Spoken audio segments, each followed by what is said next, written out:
அத்தனை செல்வமும் உன்னிடத்தில் நான் பிச்சைக்கு செல்வது எவ்விடத்தில் வெறும் பாத்திரம் உள்ளது என்னிடத்தில் அதன் சூத்திரமோ அது உன்னிடத்தில் ஒரு முறையா இருமுறையா பல முறை பல பிறப்பெடுக்க வைத்தாய் புதுவினையா பழவினையா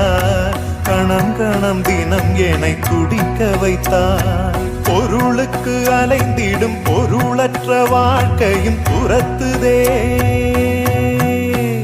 உன் அருள் அருள் அருள்